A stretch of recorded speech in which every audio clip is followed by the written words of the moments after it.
رضا علی قتل کیس کی گتھی جو ہے وہ اب تک نہیں سلجھ سکی. پولیس اور ایم ایل او کی جو رپورٹ ہے اس میں بھی تضاد سامنے آیا ہے. کیا کہیں گے آپ اس معاملے پہ؟ اب جب آپ نے خود ہی کہہ دیا ہے تضاد نظر آیا ہے تو اب آپ مجھے بتائیں میں کیا کہہ سکتا ہوں سر. میں کچھ بھی نہیں کہہ سکتا. وہ اس لیے کہ ہم تو ریلائی کرتے ہیں, ہم ٹیکس پیئر ہیں, ہم تمام چیزیں ہیں. ہمیں پھر بھی اس کو پہلے نیگیٹو لیا جا رہا تھا. اب شکر ہے کہ اس کو رپورٹ جو ہے اس میں تضاد آئے ہیں. ہم پہلے دن سے بتا رہے ہیں کہ اس کو تشدد کیا گیا ہے, اس کو تشدد کر کے مارا گیا ہے, اس کی شناخت مٹائی گئی, اس کا فیس جلایا گیا, اس کے فنگر پرنٹس جلائے گئے. تو مگر اس کو کوئی ایکسپٹ نہیں کر رہا تھا. مگر یہ ہے کہ جب ابھی اس کی رپورٹ آئی ہے تو اس میں بھی کچھ چیزیں ایسی آ گئی ہیں کہ جس میں یہ تضاد نظر آ رہا ہے. تو امید کرتا ہوں کہ اداروں سے, اور میں آپ کے توسط سے وزیر اعظم Pakistan, chief justice of Pakistan, army chief Asim Munir صاحب, ڈی جی رینجرز, ان سے گزارش کروں گا کہ اس کیس کو پرائرٹی بیسس پہ دیکھیں. میرے بچے کی آج 8واں دن ہو گیا ہے, ابھی تک اس کا کوئی ریزلٹ نہیں ملا. روزانہ کچھ نہ کچھ نئی چیز آتی ہے, اس کو ڈریگ کیا جا رہا ہے, اس کو ڈریگ ہو رہی ہے چیز. اب یہ کیوں ڈریگ ہو رہی ہے اللہ بہتر جانتا ہے. اللہ پاک بہتر کرے اور ہمیں انصاف دلائے. ہماری ایک ہی ڈیمانڈ ہے جی, ہمیں انصاف ملنا چاہیے. میرے بچے کو انصاف ملنا چاہیے. وہ پڑھا لکھا بچہ تھا اور بزنس مین تھا. ایک چھوٹی سی کارٹ سے اس نے جو ہے 4 دکانوں کا سفر کیا ہے اور فیمس تھا کراچی کے اندر. آپ سوشل میڈیا پہ دیکھ ہی رہے ہیں اس کے حوالے سے. تو ایسے بچے کو جو آپ کا مینٹور ہونا چاہیے, نئے جنریشن کے لیے ہیرو ہونا چاہیے, اسٹرگلنگ کرتا ہوا بچہ, اس کو اگر آپ اس طرح مار دیں گے تو پھر کیسے نیو جنریشن ادھر پاکستان میں یا اس شہر میں اسٹارٹ اپ کمپنیز لانچ کریں گی. آپ کی میر رضا علی سے آخری ملاقات یا بات چیت کب ہوئی تھی؟ انہوں نے جو لاسٹ ٹائم آپ سے بات ہوئی تھی کوئی پریشانی یا کسی دھمکی کے حوالے سے آپ کو اطلاع دی تھی؟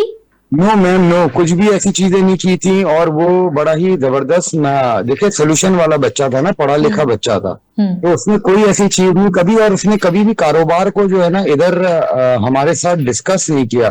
ہمارے ساتھ کوئی بھی نئی پروڈکٹ لانچ کر رہا ہے تو اس کو بول دیتا تھا کہ آ کے چیک کرو. اپنی ماں کو بولتا تھا کہ اس کو کھا کے دیکھ لو. اور فائنینشیلس کے حوالے سے کبھی وہ پارٹنر بتائے گا آپ کو, ان کا پارٹنر زیادہ بیٹر بتا سکتا ہے کہ ان کو فائنینشیلس کیا ایشوز تھے.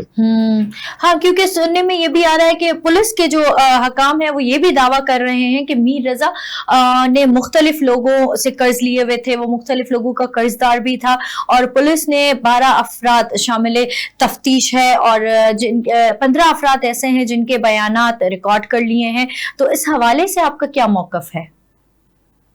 میم قرضے میں تو پورا پاکستان ہے, ٹھیک ہے جی. آپ یہ بتائیں کہ انویسٹمنٹ کے حوالے سے اگر کوئی چیز انہوں نے قرض لیا ہے تو میں پھر آپ سے کہہ رہا ہوں اس کی ڈیٹیل آپ کو ان کے پارٹنر زیادہ دے سکے گی. جی اچھا, میر حسین صاحب ایڈیشنل آئی جی کراچی کی جانب سے اعلیٰ سطحی کمیٹی تشکیل دی گئی ہے. S S P S I U C I A Samiullah Soomro کو اس کی اعلیٰ سطح کی تحقیقاتی ٹیم کا سربراہ مقرر کیا گیا ہے. کیا آپ اس سے مطمئن ہیں اور تحقیقاتی کمیٹی نے آپ سے رابطہ کیا ہے؟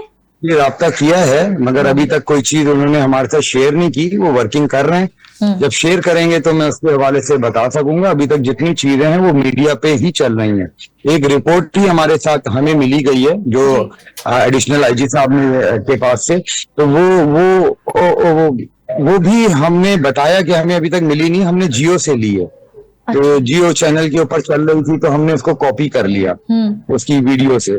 تو آپ سے کوئی رابطہ نہیں ہوا ان کا؟ نہیں, کوئی رابطہ نہیں. تو آپ کیا سمجھتے ہیں کہ اس کی جو تفتیش ہے یا جو یہ تحقیقاتی جو کمیٹی ہے وہ کس طرح سے تحقیق کر رہی ہے؟ کیونکہ انہوں نے نہ آپ سے رابطہ کیا ہے, یا جو ان کے پارٹنر ہیں کیا ان سے ان کا رابطہ ہوا ہے؟ نہیں جی, میرے ساتھ ان کا رابطہ نہیں ہے. اور شروع کے 2 دن وہ ان سے رابطہ رہا, اس کے بعد نہیں رہا ان کا. وہ ہمارے سے ٹچ میں نہیں ہے.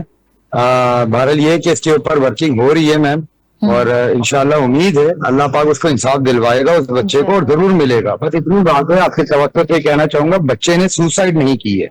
ٹھیک ہے سر.